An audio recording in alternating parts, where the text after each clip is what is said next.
All that you touch, you change. All that you change changes you. The only lasting truth is change. God is change. I'm your host, Melanie. And I'm Tiffany. And we are two outdoorsy bookish baldies. And this is Words in the Wild. Hello, everybody. Welcome back to another episode of Words in the Wild. Yeah, Thanks for another one. And another one. Another one. Thanks for joining us again on another episode in our little corner of the internet. So last episode we finished reading My Government Means to Kill Me. I hope y'all enjoyed that. Yeah. Sad it's over. I miss Trey. I need more. Do you miss Trey? I do. Oh my God. You know what I just thought about, or what I thought about last night, I think, how you were talking about how Kid Fury should play Gregory. His real name is Gregory. Are you serious? I'm pretty sure his given name is Gregory. I don't remember. My goodness, I did not know that. Like, wow, if y'all haven't checked out our video series on YouTube, you got to check it out. We have a segment called Adapted, and we talk about what adaptations might look like. And we have discussed what adaptations would look like for My Government Means to Kill Me. But that is so funny. Oh my goodness. Right? I was like, wow, it's meant to be. So we got to make this happen. It's happening. We're basically saying that any of our adaptation predictions will happen. Yeah. So bet on. Mark our words.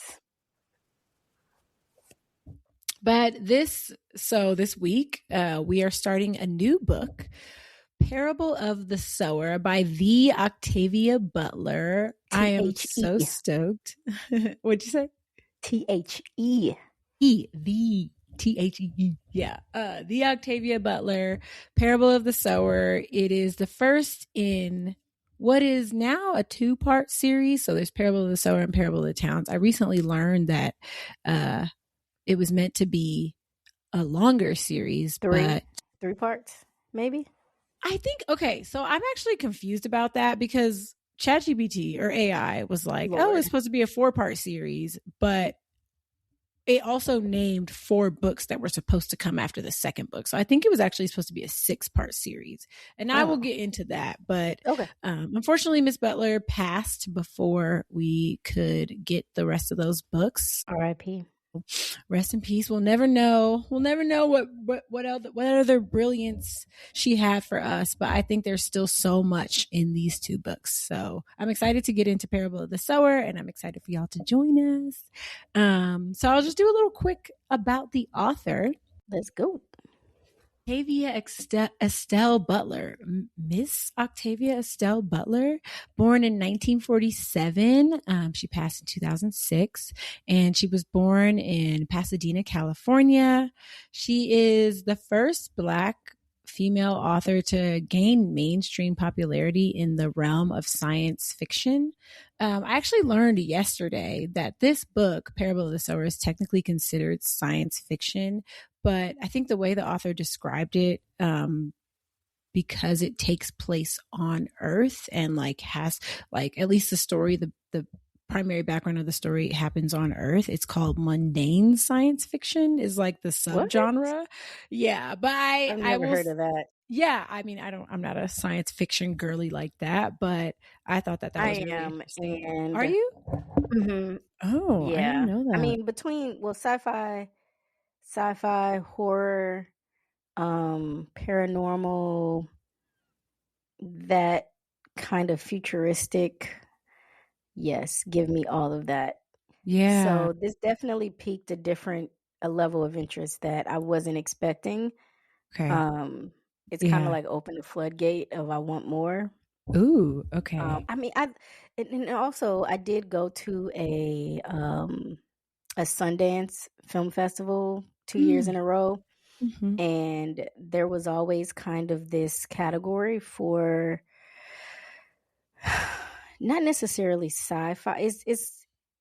It is science fiction. Mm-hmm. But what I learned, or what I found the most interesting, is that most science fiction, the reason it comes true is because the filmmakers or the writers have talked to scientists, have talked to technologists, have talked to people who are kind of in the know. Mm-hmm. So when you see things and you're like, but that came true, that happened.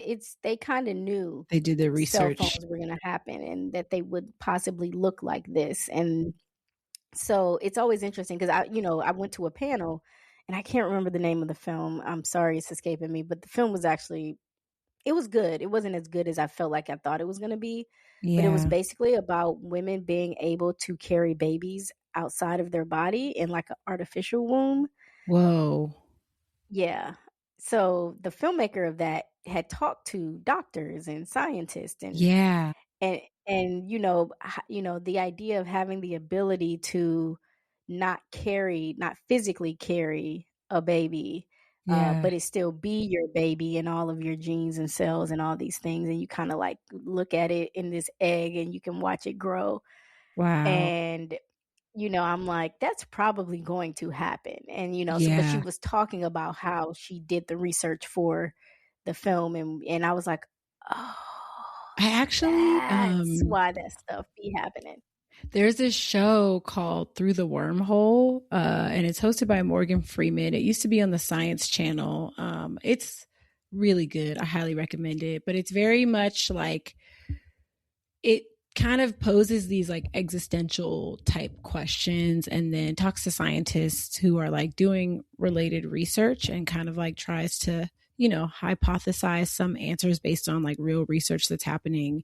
And there was an episode about artificial wombs and these scientists who experimented with doing artificial wombs, and they were able to successfully bring to term like shark babies. They tried it in sharks first, and they they were able to successfully like gestate and like bring to term like a bunch of shark babies. And I was like, that's so crazy.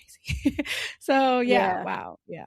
But anyway. I as someone who can't physically procreate, and also when I could, I always was like, I want to have a baby, but I don't want to carry a baby. But I know people who've been pregnant who's like, that's the best part. And there's people who are like, that was the worst part. And I've never heard anyone like say that was the best part. Some people do. Some people want to be pregnant all the time. Like they really enjoy being pregnant.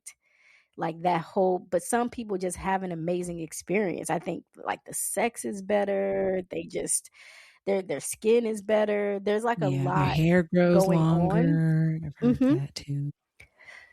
Yeah. So there is reasons why people enjoy being pregnant. And then there's people who are puking the whole time and feet are swollen, tired all the time, like miserable. So and me, not egotistical, but I was just like, I'll say adventurous as I am, I would have to really shut down my life. I was like asking the doctors when I was going through fertility consultation, I was like, so can I ride a bike?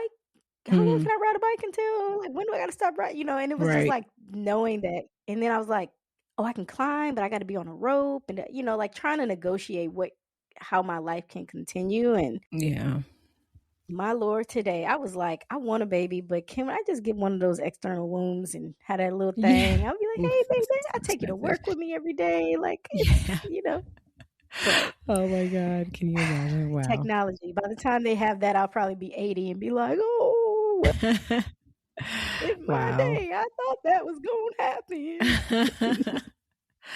happen. Well, back to Octavia Butler.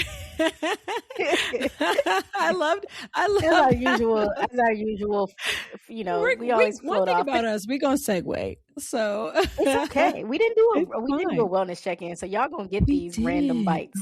Oh my God. It's I'm okay. Sorry. Are you okay? It's because we are well. So we're so well that we don't even need to check in. Yeah. Well, so Octavia Butler, first Black woman to gain mainstream popularity in science fiction. I'm learning so much about science fiction. And I think she has a lot more, I think, what might be considered quote unquote traditional science fiction books. She started writing at 10 years old to escape loneliness. And she was dyslexic. So she had some kind of learning differences, but she was like just a well-read person at a really young age, and yeah, just started writing. I think in a video I watched, the person talking said that she went to see a movie. Her aunt actually discouraged her from becoming an author, and she went to see a movie, and she was like, I bet I could write a better story. And so that kind of like started her writing career.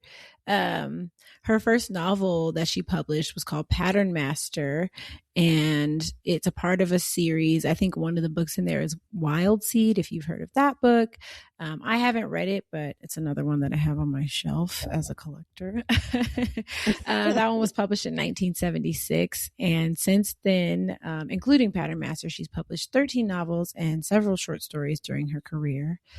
I love this quote from her. She once described herself as the following. She says, "I am a pessimist if I'm not careful, a feminist, a Black, an oil and water combination of ambition, laziness, insecurity, certainty, and drive." And I don't know, I just found that so incredibly relatable. And it made me feel like, you know, the hot mess that I feel like I am sometimes is okay. Because yeah, if Octavia Butler can be all of those things, then surely it's okay for me to be some of those things too. So yeah. The book that we're reading, Parable of the Sower, was published in 1993. And like I mentioned, it was first in a 2-part series. She had intended to write 4 more books, but she died, I believe, of a stroke before completing them.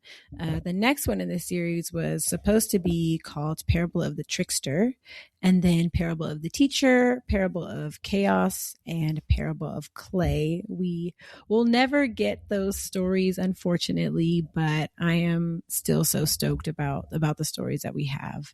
And they're so salient to our time today. So yeah, that is Miss Octavia Butler and a little bit about this book that we're reading. And as I mentioned, it is kind of it is a dystopian story that kind of is set in literally like starts in 2024. And so it covers the year of 2026 in the book, which I'm really interested in seeing what she has to say about 2026. But it's also almost like I think in a way is like a spiritual text in a way, like, and we'll get into that a little bit too, but she kind of like constructs her own religion through this story, which I think is really fascinating. And yeah, I'm super excited to talk about that and get your thoughts on it.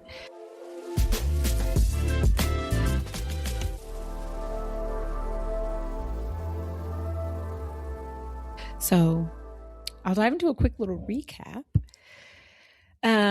So it starts out, the year is 2024. American society is crumbling. There's extreme poverty and wealth inequality. There's crime. There's violence. There's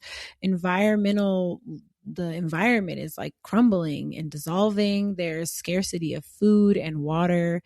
And we meet our protagonist in the middle of all of this. And her name is Lauren Olamina. She has hyperempathy. So it's a condition that she has developed because of her deceased mother's drug addiction. So there's just kind of a lot going on. Is that a real thing? I didn't Google it. I don't actually know. I don't. I wouldn't be surprised. I assumed it wasn't, but if it was like a mental condition, not necessarily like a true physical condition. Yeah, I do think, I feel like I've heard of something very similar, and I can't remember what it was called, but I just Googled it, and it does say that it's a condition where other people experience others' emotions with an overwhelming intensity. It's frequently associated with neurodivergence like autism or ADHD, and it causes significant emotional exhaustion, physical distress, and difficulty setting boundaries. So I think it's not a clinical diagnosis, but I do think that it is like it is something that people experience. What I was thinking of is not this. I was thinking of Better Call Saul, where he has like a really intense, the one of the main characters has this intense sensitivity to anything related to electricity. So very different, but like it is kind of like this condition that is, like you said, like more neurodivergence than anything that's like physiologically going on. But it is something that people experience. People experience so many things. Like there's the human body and mind is wild, very complex. But yeah, so Lauren's mother struggled with this drug that became really popular, and it caused her to develop hyper empathy. She now lives with her father, her stepmother, and her 4 half brothers. And as I mentioned, in this world that Miss Butler has created, there is just, I mean, it's, you know, it's near, well, I was going to say it's near future, but like it is literally the present day is the timeline of the book. But, you know, the society's falling apart. Like, you know, there's these huge wealth disparities. So there are people who are like living on the street who have no access to like food or nutrition, and like, you know, are like literally physically fighting every day to stay alive. And then on the opposite end of that spectrum, there are people who live in these like walled estate compounds where they have like, you know, they have these walls up to kind of like protect themselves. And they also have like servants, and they have like, you know, access to just wealth. And so those are kind of like the two extreme ends. But if you have any sort of wall, if you're housed, you're privileged. If you have any sort of wall around your property, around your community, like even if it's just like a bunch of rocks stacked together, like that is like privilege. And kind of a necessity at this point, because of like how desperate and destitute people are. Like, you know, you're really exposed and really exposing yourself to a lot of risk and danger if you don't have any sort of protection around your community. And so she and her family are relatively privileged. They're educated. Their father still has a job. He's a college professor. He's also the minister in their neighborhood. So he has church services at their house every Sunday.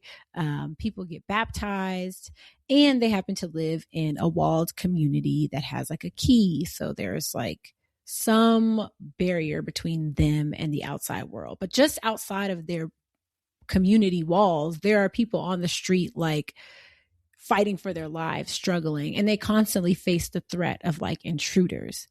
And so it gives them some protection from the devastation of beyond their neighborhood. But Lauren knows that this safety won't last. I mean, they're already experiencing like people coming in and stealing their food, stealing their meat, stealing like, you know, breaking into their homes. I think a couple of her neighbors had gotten killed at that point. So yeah, a lot going on. So that's kind of my general recap, but I'm curious if you would add anything to that, or yeah, what your first thoughts are. Yeah, I you know, obviously the way I read this, I just take notes of things that kind of stand out to me. Mm-hmm. And I think the interesting thing about this is, I mean, as I'm reading it, I'm literally imagining Walker. What is that show with the world going crazy, and then these zombies start to take over? I keep a couple of shows. I have in mind Walker. Something about walkers is for whatever reason it's escaping me. You know, there was the black lady with locks and the white guy. They ended up like hooking up. I only watched like the first 2 or 3 seasons of it, and then I was kind of over it. It's not. Is it with Pedro Pascal? Oh my God! Is it the zombie movie? It's a series. Oh my or goodness! Series where they eat the cordyceps mushrooms and then they turn into like zombies. What's that one crazy called? You know what? The Walking Dead. My God. The Walking Dead. Okay. So I was thinking of The Last of Us, which is different, but yes, also a zombie show. Yeah. Yes, I saw that too. But And so this is like my bread and butter. I like that, Mm. you know. So here's the thing, because, it's all about survival of the fittest. And I think the biggest thing that's sort of the thing that really is so interesting to me, especially with the parallel of it being right now, is the preparation aspect that you Yeah. kind of sense throughout. I know you talked about people's food getting stolen and this, but there was a big emphasis on being able to shoot a gun, Mm-hmm. and being able to protect yourself. Yeah. And there's no way to read this and not resonate with the actual current times. Hmm. Um, I think I mentioned when I was in Oakland, I don't know if I mentioned it online, offline, whatever, but when I was in Oakland, the very first stop to get food in this sort of downtown part of Oakland had signs that says, "Hey, we don't carry cash anymore because we keep getting robbed." Like, effectively, that's literally what the sign said. It wasn't just like, Yeah. "We don't carry cash." It told us why they don't carry cash. Right. And I do think at some point we're going to get to the point where people are so hungry Yeah. and so destitute that they have to do things like rob a taco shop to Yeah. get money, And you had and so mentioned how like our friend was nervous to even ride her bike to the gym yeah, because yes, like yeah, because there's a lot of people on the street that are unhoused, that are hungry and desperate. And so, it's interesting. There were a lot of characters in the book. Um, and I'm one of those people who I don't know if it's a teacher in me, but I'm like, I want to know everybody's name and I need to keep know track of who the everybody. characters. I kind of gave up. It I was a kind of lot gave of up. I'm not names. going to remember. I'm not going to remember.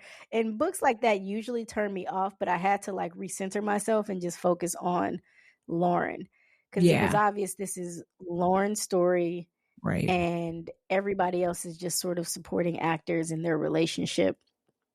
And I think the biggest takeaway from me from this first chapter, or this first group of chapters, was self preservation, but also that ego trip between men and women, or boys Mm. and girls. And so Lauren and Keith have this tumultuous, and Keith is her half brother, Hmm. and he's her younger half brother. But he has that "I'm a man" mentality. How Yeah. dare she get to go shoot the gun when I'm the man? Right.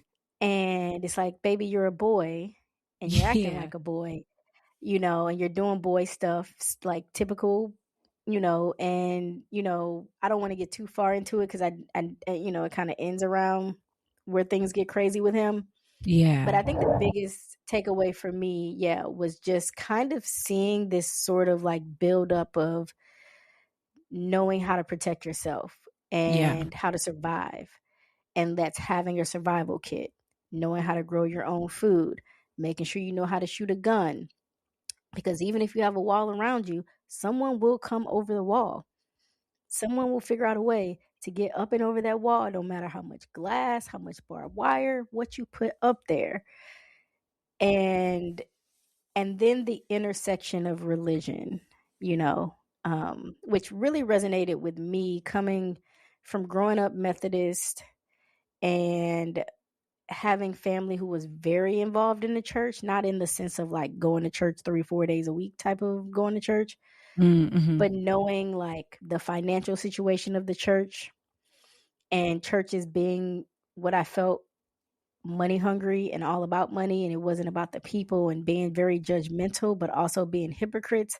So I had this very interesting relationship with it, and I liked how she would point out some of the hypocrisy Mm-hmm. in some situations. So that's kind of just like my general Yeah. overarching thoughts and the things that kind of stood out to me. I'm curious. um Oh, sorry. Were you gonna say something else? no, but I just, yeah, so that's where like the kickoff for me kind of stood out. Yeah, I am curious. Like, in terms of like some of those hypocrisies, like were there any that like in particular stood out to you?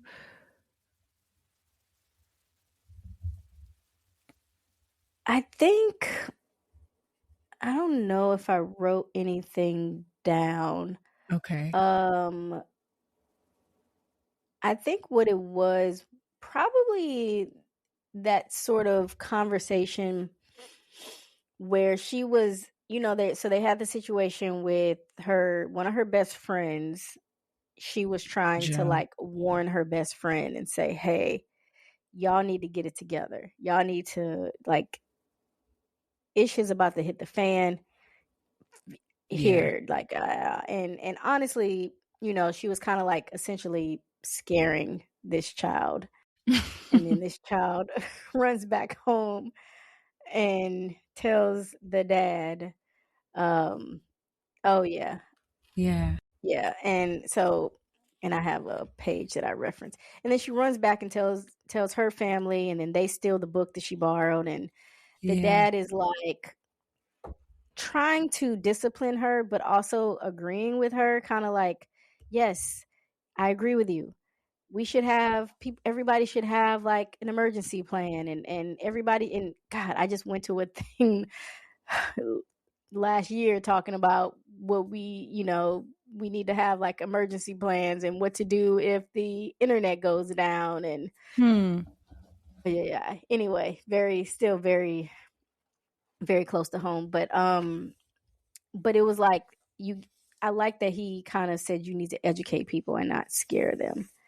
Yeah, I really liked that quote. I actually have it here. So, right, she scares the crap out of Joe, and Joe, like, so, okay, a couple of things. So, as we mentioned, this book, it kind of like, and something that I like failed to talk about during the recap is while all of this is going on, Lauren's like sort of starting to organically develop her own religion. Like it's very organic. She's not seeking out to develop her own religion, but as she's experiencing all of this, she's coming to these like realizations and revelations. And she's a writer, she's a reader, so she starts just writing these things down just to get it out of her mind and like start to kind of make sense of what's going on. And I think that like this religion that's starting to take shape is really helping her to kind of make sense of what's going on in the world around her. And so as we go through the book, she starts to have these kind of like passages or like texts that start to shape, like build the framework for this religion. And so each chapter starts out with one of these passages from her religion. And for this chapter, the passage is, drowning people sometimes die fighting their rescuers. And it seems to me that she was talking directly about Joe and her family, and how, and it's unfortunate because now like she's like, I was trying to help you, I was trying to look out, and now I can't tell you anything, and now you on your own. It's Ain't like, my friend no more. We ain't you're best not friends my no friend more, no sis. more. Peace You're out. not my friend. But her father says, I love this quote. He says, it's better to teach people than to scare them, Lauren. If you scare them and nothing happens, they lose their fear and you lose some of your authority with them. It's harder to scare them a second time, harder to teach them, harder to win back their trust. Best to begin by teaching. And I mean, it sounds like you're kind of like aligned with that as a philosophy over Lauren's approach. That's maybe a bit more heavy-handed and direct. Yeah. I think Lauren is very emotional and just kind of went off of like gut raw instinct. And I think Lauren is very practical, but also I think that's showing Lauren's age. Mm-hmm. I think she is freshly raw to the things that are going on. And I think the dad has had enough of a slow build, and probably just like we all are seeing what is going to happen ultimately, inevitably. I think he lived through seeing it get to this point. And just like how she's like, we got to get out of here. We need to run. We need to go to Canada. And he's like, and do what? Where I'm gonna work? Where we gonna live? Right. It's 6 of us. No, Right. 7. Right. Like I'm And so actually she's getting running, money. Yeah. yeah, she's running off of this like raw instinctual reaction that a young Mm, child, teenager mm-hmm. gets when they're hit with something that's revelatory. Mm-hmm. And so it's not, she would not think to, oh, wait, maybe I shouldn't say this to my friend, because she doesn't have that part of her brain developed to be like, oh, Right. she may not react to this the way I would want her to. Right. Or like the wisdom or experience to, you know, no. But now she does, like Yeah. now she's learned. But yeah, she Which is doesn't. how life works. You go through experiences, something Mhm. happens, and you're like, oh, snap. Won't do that again. Not gonna do I that. I Yep. know now, Yeah. you know? Yeah, totally. So her brother Keith, Oh, Keith. oh man. So the way that this section of the book ends is that her brother Keith, like you mentioned, there is this just like, I think, yeah, it's like gender. It's like, I think that like because Lauren's the oldest, and he's Mhm. like, rather than like assigning it to like, she gets to do this because she's older, he's like, He's the she gets to do, oldest son, but he's the he is oldest son. Yeah. not the oldest. Yes. So that's Right. where that mentality, I think, is He's coming still from. like, because you have to be 15 to go to target practice. And he's 13 now. And he's just strong willed and not that bright from what Lauren describes. So, like, very stubborn, very strong willed, but also doesn't have a lot of foresight, doesn't really like think things through. And And he's they're pissed. impatient, Yeah. Yeah. which I think is natural Mm-hmm. for preteens and teens. Yeah, Because if I go totally. back, I wanted to be grown too. Uh-huh. And it's Yeah. like, boo Now. boo, slow down. Like Yeah. it's kind of crazy that Lauren is actually saying, you don't want to speed up. Like, I get it. She wants to Yeah. get grown too, but I think For it's different funny because, reasons, though. right, Yeah. exactly. But Yeah. I think it is that I think this heightened situation is Yeah. also making them want to grow faster. I do think like it's natural, but Yeah. now you have this impending whatever, doom, like Mm-hmm. destruction, all this darkness, and then you feel powerless, but it's like, Right. but I'm capable. I am physically capable of shooting a gun. Why can't I shoot a gun? If Yeah. something pops off, I need to know how to do it We now, need all hands on deck. because it Yeah. is feeling closer and closer and closer. And Yeah. do we even have 2 years? Right. Right. Right. So, yeah, I mean, I can definitely see that he is like trying to like gain some sense of control, but unfortunately, just going about it in the wrong ways. I think it's like a combination of all the things that you said. And there's like this immaturity aspect and like not having that experience. And so he like leaves. He leaves the compound. First time Which he is a comes, no-no, which which is a you no don't, no. yeah, you don't, everything you need is technically within the compound. Yeah. Yeah. And everything that you And don't want is outside the compound. Like, yeah. So he knows the dangers that exist outside of it. He's been outside of the compound. They travel in groups whenever they have to go anywhere, and they're heavily armed. He's seen it. He knows what's going on, but he wants a piece of that action. He's like, I am a man. I'm a man and I can do this. And so he leaves, goes out. I think he gets a BB gun for his birthday. yeah, Is that what it was? And yeah, and he leaves the compound and fully gets his ass beat. Like, yeah, comes thoroughly. back battered and bloody and bruised. And And I then he think they took decides his he wants some key. more. Say that again. They took his key, They took his which key. is the key that gets people into the compound, Yeah. because he took the stepmom's or his mom's key because he needed to get back in. And so he got beat up and they took his key. Right. The people that were outside the compound took his key. And so he's not only causing, this is where I feel like the immaturity comes in, because it's like, right, you're not just thinking about, I hear you, Keith, like I get it, but also like all of your actions are having like impacts for your family. And now they have to go and find a new key. They might not have the resource. They don't really have the money or the resources to do that, but everybody has to get a new key. Logistically, they have to figure that out for all of the people in the community. They also have to pay for it, and money is scarce. Like, people are out here putting out buckets to catch rainwater, because like they can't afford water. Like, Yeah. it's bad. And so, he's not really thinking about how his actions are impacting anybody else. But all of that happens to him, and he's like, I want some more. So he goes out again. Again. And I can't remember if he took the gun, a real gun this time. Yes, this time he took the gun, because the thinking was Keith is out for redemption. He's like, you ain't gonna beat my ass once and get away with it. Yeah. So the thinking was he is going to go find the people who beat him up, shoot him up, and feel like a big man. I don't know, but yes. Yeah. So he comes back, and this time But one point I want to make about him leaving that second time, because the second time he left, he was gone for significantly longer. Yeah.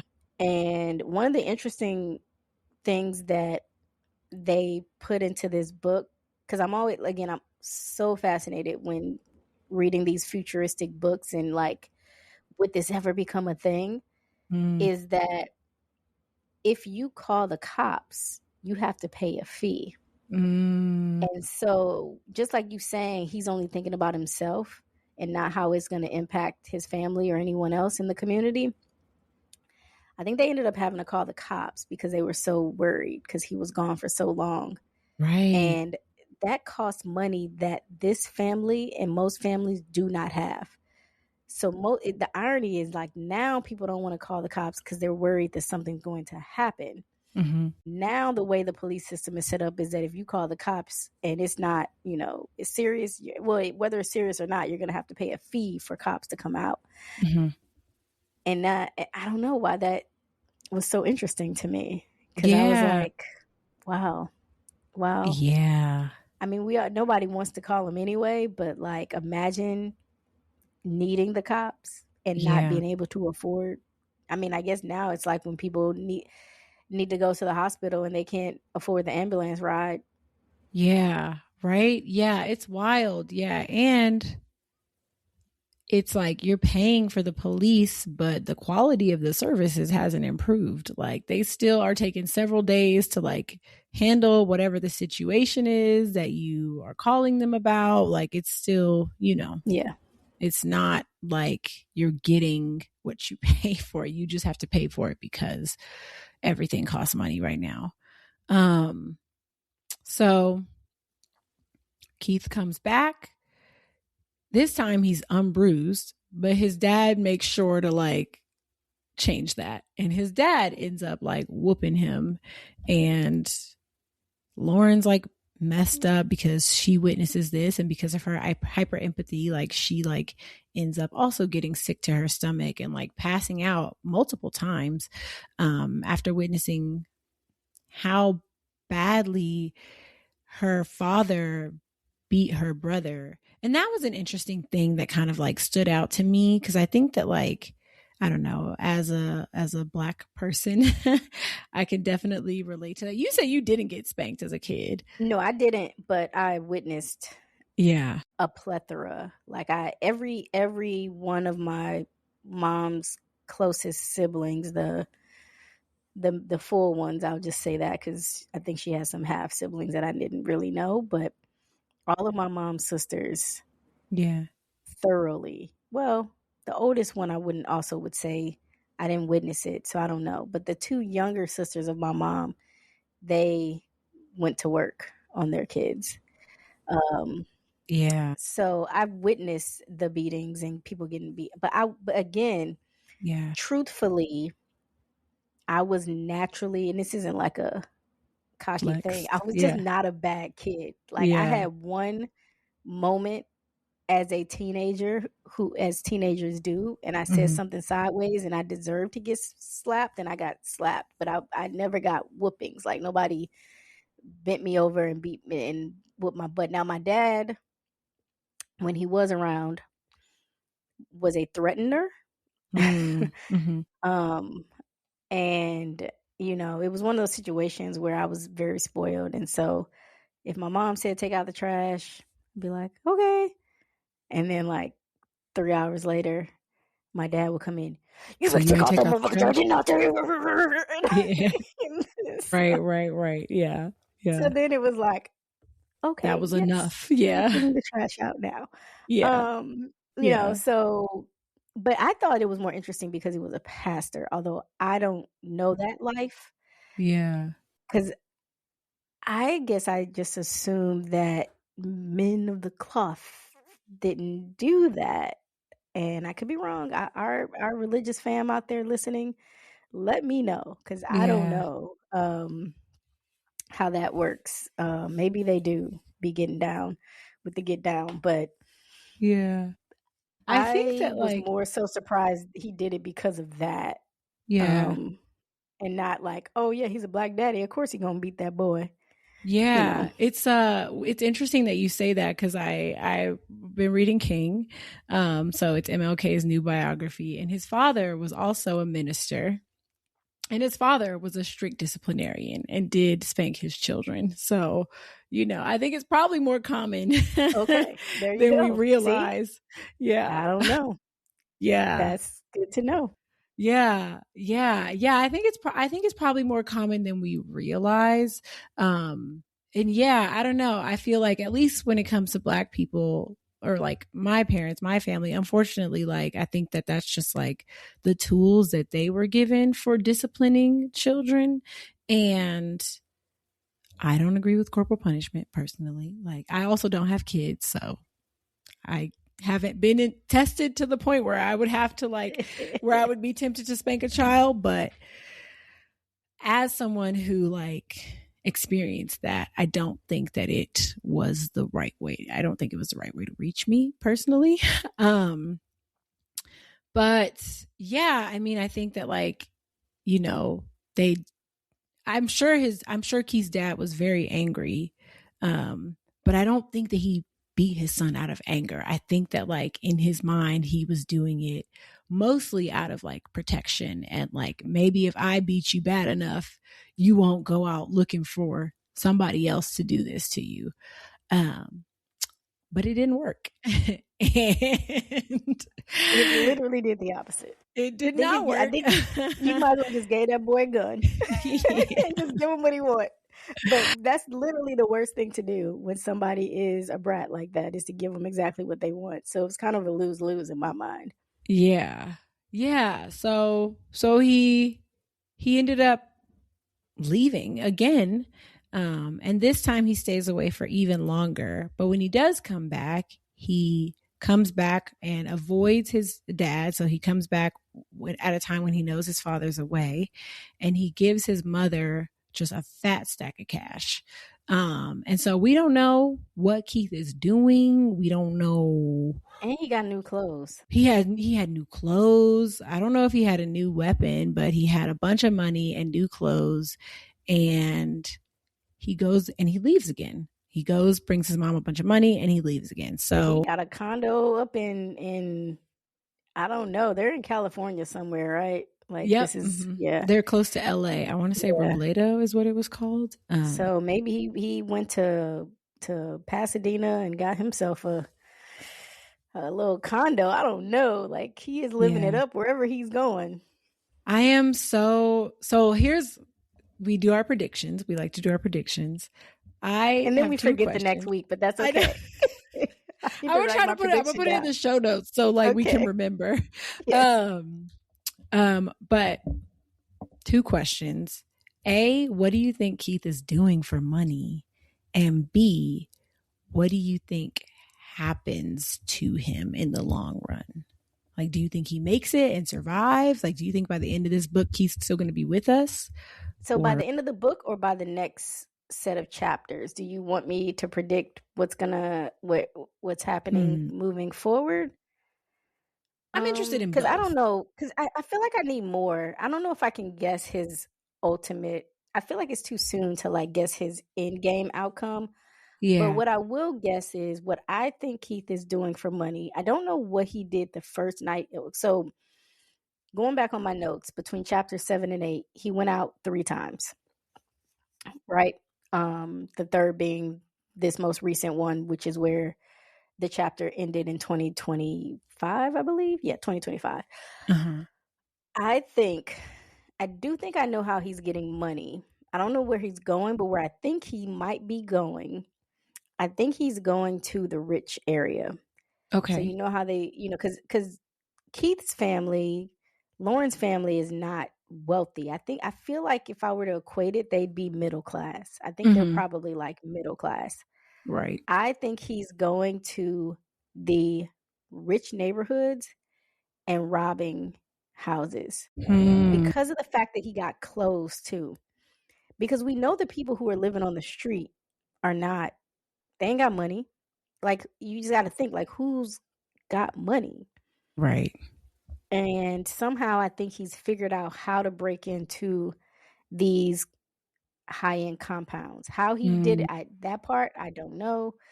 Clearly, this boy got some skills Mm-hmm. because, And you then do you think know, he's selling this stuff? Like you think he's taking people's money directly or probably like stealing and selling? I think because of how long he's gone, I think he's also gotten hooked up with some drug dealers. I think Hmm. he's selling that crazy drug that makes people want to set fires. Mm-hmm. Mm-hmm. I think he's selling that. I think he's basically become a drug dealer. Okay. You know, and maybe that's what it has happened. Maybe the people who beat him up, he Yeah. went back to them and, Made a deal. kind of like stood up for himself, or they saw that he was like bold enough to come back, and he Okay. joined their clique. Because the Okay. fact that he's going out for as long as he's going out tells me that he's found a community. Like, Yeah. he's Right. he's not just like out and back, he's staying at somebody's spot. And I imagine because of the fact that he's coming back with all this cash, he's clearly either selling drugs or Selling he's something. stealing from people. Like, to me, Right. And those, it's probably like he's selling something, like probably drugs, because I don't think most people have cash like that, yeah. for him to be And they stealing. referenced this drug a couple of times, I feel like. Yeah. And I Right. think the people who do like jump the walls and break in, like that one lady who got killed in her house. Yeah. I think she got killed, right? That lady who was Huh? living alone. Mrs. Sims. Yep. The old lady. Yeah. Mean old When she lady. got, I Yeah. think, it was probably drug addicts who broke in, got the money because they needed to buy more drugs. So I do think there's a cycle, and unfortunately, drug addiction seems to be the common denominator. Mm-hmm. Um, at least in the past 50 years. Like, there's Mm. always a decade of some drug controlling a decent portion of society. Mm-hmm. Okay. And so then what did you say you think he's doing when he's in people's houses? You think he's stealing their clothes or? I mean, a part of me thinks he's breaking into the rich people's houses. Yeah. Like I said, either he's in a gang or he's breaking into rich people's houses. I just, To live there, like squatting or like I flipping don't their stuff? know. See, that's why I kind of went to my The second drug thing. guess, that he found a gang and homies, because, and the people, I feel like he's friends with the people who beat him up somehow. They formed a relationship.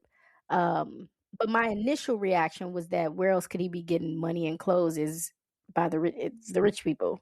Yeah. But I forget that society is still kind of moving along. So maybe there are stores. Maybe he just selling drugs and bought his own clothes. They don't talk a lot about what it looks like outside of the compound. And so, like I said, in my mind, I have this whole Walking Dead mentality that everything is just Yeah. shut down. But as you said, her dad's a professor, so he teaching somebody and people trying to learn. And Mm-hmm. I guess there's still some semblance of normalcy going on. Mm-hmm. It's just the climate change is climate changing. We didn't talk much about the lack of rain, but there's the climate change part. There's the food disparity and desert element of it. Mm-hmm. And then there's the safety, the general safety, and Mm-hmm. the increased crime, which we know ultimately is what happens when economies reach a certain place where people can't eat. Mm-hmm. Right. I mean, what are people supposed to do if they can't afford to have a roof over their head or food in their stomach? They're going Yeah. to by any Like means that is necessary. like literally survival instinct. It's biological at this point. Like I have to steal. Like I have to steal from Yeah. you now. Period. Yeah. Yeah. Wow. Okay. And so do you have any thoughts? Okay. You say you don't know enough to predict maybe what happens to Keith by the end of the book. Do you have any thoughts Yeah, I on? don't think I don't want to guess his outcome yet. I Okay. need Okay. give me one more part and then Okay. We'll see. Okay. Okay. yeah. I'm gonna hold you to it. um I did want to talk. So we mentioned like, right, that this book is like she's kind of like shaping this religion. And I think for a lot of people, like from the research that I've read, like this book is obviously a dystopian novel, but it does provide like kind of a framework for a new kind of spirituality that I think has resonated with a lot of its readers. And so I did want to kind of like read a couple of the quotes that really stood out to me, and I'm curious like what your thoughts are on them. So I'll just read them, and you can definitely like stop me at any time if any of them stick out, or if you have any that really resonated with you. Please feel free to share. But the first one, I think that this is kind of like, if we were to summarize this new religion, it's called Earthseed, that Lauren is putting together, or that she is kind of like shaping. If we were to summarize it, I would say this would be like the tagline for it. And so the quote is, all that you touch, you change. All that you change changes you. The only lasting truth is change. God is change. And so I guess to give a little bit more context on that and what she means by that. So the basis of this entire religion is that God isn't some long haired, gray bearded wizard who like sits up on high and looks down low. Like God is right here with us in the midst of our daily lives. And quite literally, like God is change. Like change impacts every aspect of our life. We can equate change with God, and it's not like we are the victims or the benefactors of God or change. We are almost like co-conspirators with God. Like we have the ability to kind of like shape and adapt God. And I'm still wrapping my mind around all of this and what it means. But I guess to give a little bit more context, a follow-up quote to that would be, we do not worship God. We perceive and attend God. We learn from God. With forethought and work, we shape God. In the end, we yield to God. We adapt and endure, for we are Earthseed and God is change. I think for me, I definitely like this religion, and I think I'm gonna need to tap in. I think I mentioned on a previous episode that I wanted to read the Bible more Yeah. because I'm interested in the parable and the stories of it. Mm. I think for me, all religions, whether it's reading the Quran or Buddhism, like I think I'm just fascinated with how people absorb religion because I feel like it becomes this almost not so much like almost like a drug that becomes all consuming. And that quote, it feels like what she's trying to say is that you don't put God on this pedestal, on this unrealistic pedestal, because then you have these expectations when people are like, I prayed to win the lottery, I prayed that my dad wouldn't die. You can't do that. Like you literally have to move in alignment with God and accept that movement is parallel. There's not one that supersedes the other. Like it is parallel, and it's going to change. It's unpredictable. Like these expectations that people have, and I'll say like the overly religious is just a setup for disappointment, And I think the people who do really well, the way they receive the word and receive God and Christianity or Catholicism or whatever, is that they kind of know that separation between what God is, and what the force of that is. Like, it's not this genie in a bottle that you rub and make some wishes and everything comes true, Yeah. But I think the not the issue, but the challenge with some religions and some religious texts Mm-hmm. is that people take things to a certain literal extent and don't allow for the flexibility of it. Mm-hmm. And so I kind of like that the simplicity, the straightforwardness of Earthseed and where this religion is that she's trying to create is going, Yeah. because it feels more digestible and it feels like something that people can't OD on, you Yeah. know? Yeah. Yeah. I really like what you said about like how we like kind of like put God on a pedestal and like wait for direction, wait for like a lot of religions will kind of like frame God as like this like dictator. We put him on a pedestal and we wait for his instruction, and we kind of like are reliant on God versus like trying to like see God almost as like a partner and like moving in alignment with God. And I feel like there was another quote. She had some gems. I don't know, this Earthseed thing. I'm like, there you onto something. Like, I don't know, but there were two more quotes that stuck out to me that I really wanted to read. And one of them I feel like kind of like summarizes perfectly what you were just saying. She says, "We give lip service to acceptance as though acceptance were enough. Then we go on to create super people, super parents, super kings and queens, super cops to be our gods and to look after us, to stand between us and God. Yet God has been here all along, shaping us and being shaped by us in no particular way or in too many ways at once, like an amoeba or like a cancer, chaos."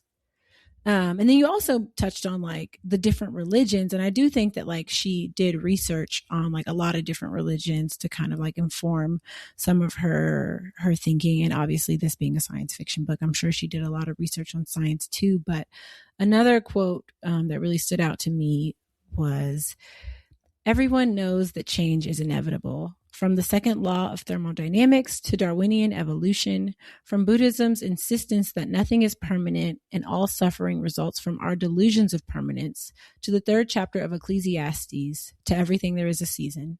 Change is a part of life, of existence, of the common wisdom." So there's a theme. And I think Yeah. it's, that like, we have to accept that change is inevitable, but we also have the power to influence God. So like God influences us and we also have the power to influence God. And it's like there is a dynamic. We are not just like the recipients of God's will. We are like almost in a way like we are God ourselves, like Yep. Yeah, I was gonna say through that. our ability to shape. Yeah. So yeah. Yeah. And I think, to kind of not wrap it up, but somewhat wrap it up, Mm-hmm. in chapter 7, that's ultimately when she forms the identity of this religion. And I like how the religion was born. And if we Mm-hmm. think about what is going on, whether current times and their version of 2024, 2025, the name Earthseed, essentially is representing having the ability to reseed yourself from a dying place. Mm-hmm. So for my gardeners out there, we know that you, things will grow. They don't need as much love as you think. Like if we're talking about the natural earth, Mm-hmm. things can prosper through some of the worst conditions. And I think that's what she's trying to sort of say with the fact that, you know, she's obviously saying that there's climate change. She doesn't use that language, but there's clear evidence that there's issues with climate Mm-hmm. and, people's access to food, and just saying that, like, we have to, through this religion, figure out a way how to survive. We can't just lay down and die. Like, we have to, this new religion has to give people the mental fortitude to be able to move on and not just lay there and hope that God comes and saves you, and that like the God has to be in you. It can't be something that comes to you. Mm-hmm. So yeah, it Mm-hmm. really, yeah. I'm definitely wishing there was a Earthseed Bible out there that I could Right? read, Maybe there because we is. need it right now. Lord, Right? we need it. Yeah. Yeah. I'm very excited to get more into the different, like, yeah, just I'm really excited to read more of these passages and these quotes and these quote unquote scriptures. Because yeah, I think there's a lot there. So Yeah, these yeah. 9 chapters were a fast read for me. I think I Yeah. read these chapters like faster than any other book from last season. Wow. Yeah, but it is also like, again, the characters part was kind of like throwing me, because I was like, oh, I would write down the characters and start to like create a character board so that I can have a reference. So when I Okay. see, because I would see some of these names, especially, and I don't want to get into this storyline, not that it's Mm-hmm. not important, and it may circle back, and that's fine. We can talk about it next time. But Mm-hmm. there were a lot of like side stories, and particularly that young child who dies. Mm. Um, you know, I could, there were just so many the family who moved into the house that the lady died into. Like there were so many different layers and levels that I couldn't keep up. And at first it was kind of like detracting from the story for me, because I was like, why are there so many names, so many Mm-hmm. people? I don't need to know everybody who went to the gun range. Like, stop. Yeah. Right. Yeah. But then I just said, okay, let me just pause. I think I might have written her boyfriend's name down once, but again, he never became like a major character in the first 9 chapters. So I just said, I'm not gonna like overthink any of these people. For me, it was like Mama, Daddy, Keith, and Lauren, and Right. that's where I'm gonna lay my focus for these first 9 chapters. But I Yeah. am very much ready to get into the bed and continue on, because Ooh. I do pause. I don't read ahead. I don't know what's gonna happen next. Yeah. But Okay. obviously next Same. week we'll get into the next set of chapters, and Yeah. I'm just ready to see what's going on now. Because they Wow. did Oh my they did kind of God. leave it on a little bit of a cliffhanger with Keith dipping out. Yeah. So, Wow. and Oh it's my going into a God. new it's going into a new year, right? I think we're Huh? about to head into, 2026. yes, right now. Oh my God. We're in the modern times now. Right. Yeah. It is kind of Yeah. funny reading this book present in Living the in time that that it's, year. yeah. Yeah. I know, right? So it's a good choice, good pick, good pick. Let's all Yay. give I'm it up. so Let's glad you're all into clap it up. it. Let's clap it up for Melanie. Good job. You picked a good one. Yeah. I'm glad you're into it. I hope it you sustain that this energy is sustained for you. But yeah, I'm super glad you're into it. Well, it's about that time It is that time. It for them words of is. the week. It's words of the week time. And this words of the week is kind of long. I probably could have made it shorter. I didn't make it shorter. This one, I feel like I'm always doing these for you. These are dedicated in general. I feel like I'm doing these not so much because I'm trying to make someone do something. But I do these because I think they resonate with us and a lot of people, especially right now. Yeah. There was the news last year with uh 300,000 Black women lost their jobs, right? A Mm-hmm. lot of that is because a lot of Black women work in the federal government, and the federal government laid off a lot of people. But there's also this movement of Black women leaving their jobs Mm-hmm. willingly. And so I found a vlog, and I'm going to, as usual, I will link so you can watch the full vlog. But a few days ago, a woman who goes by Lauren the O Life, no, Lauren the Low Life, LOLIFE, Mm-hmm. Lauren the Low Life on YouTube, posted a vlog that was called "I Was Good at My Job, So I Quit."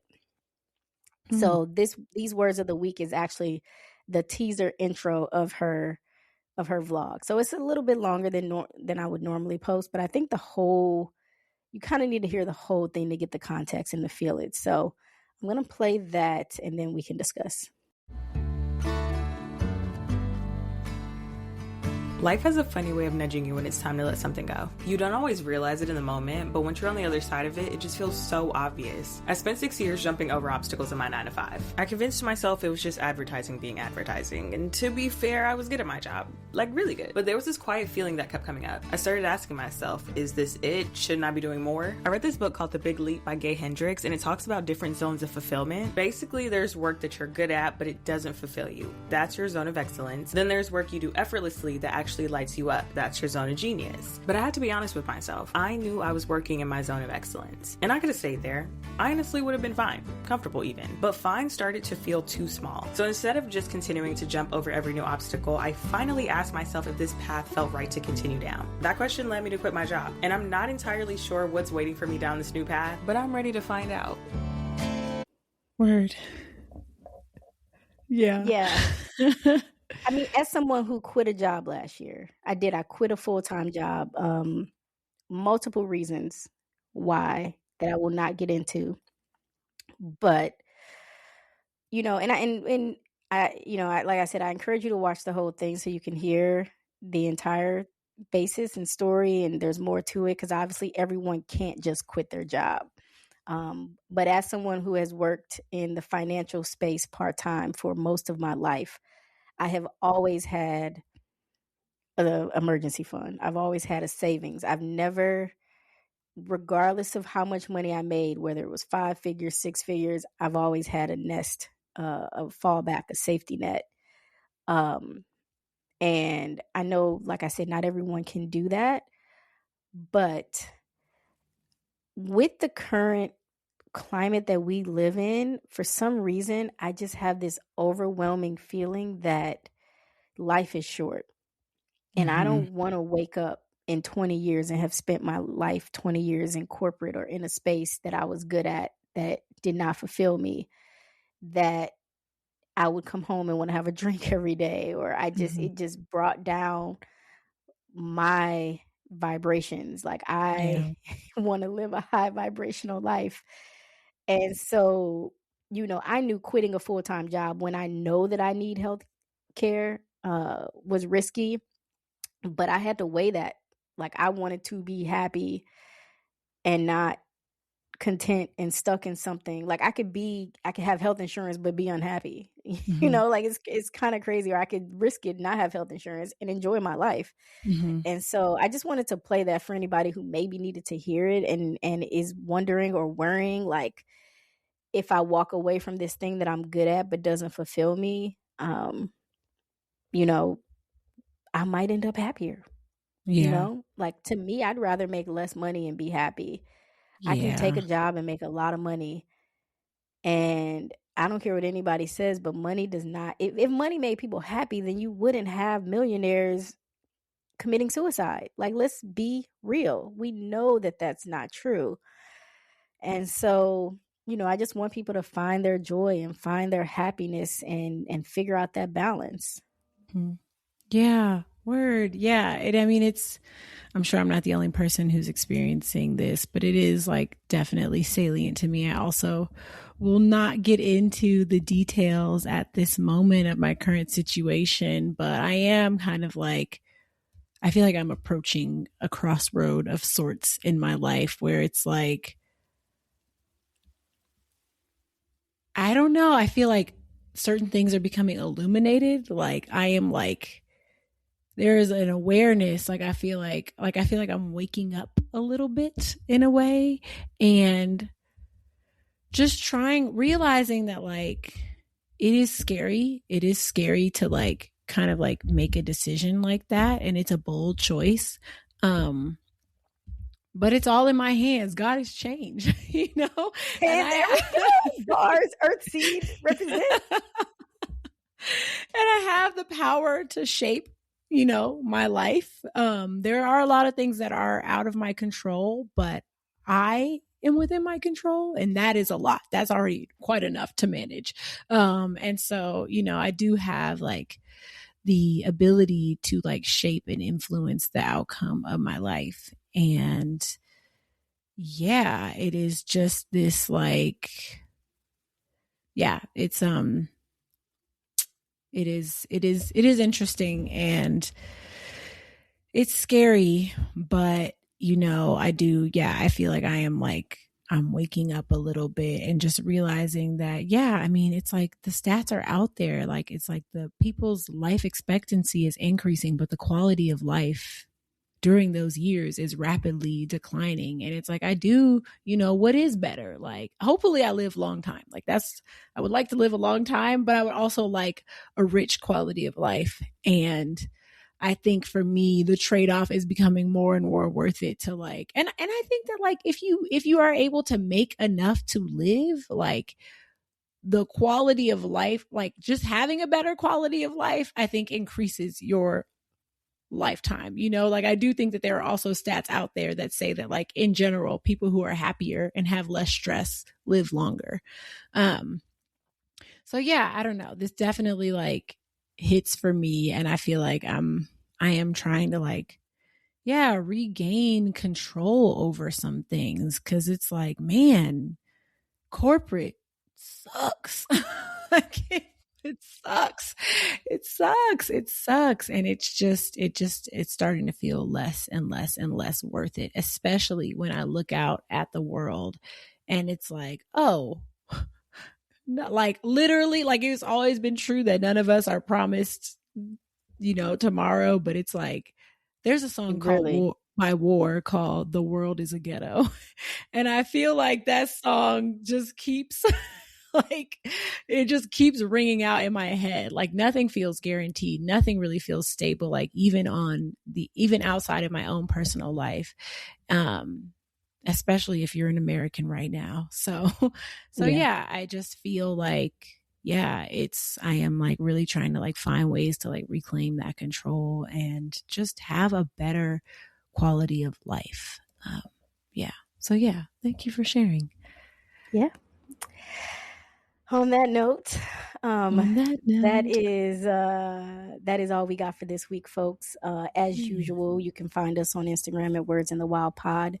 We are also on YouTube, and at this point, you can check out our new video series, Beyond the Wild. And so if you don't catch us on YouTube, you can definitely catch some clips of that video series on our Instagram page.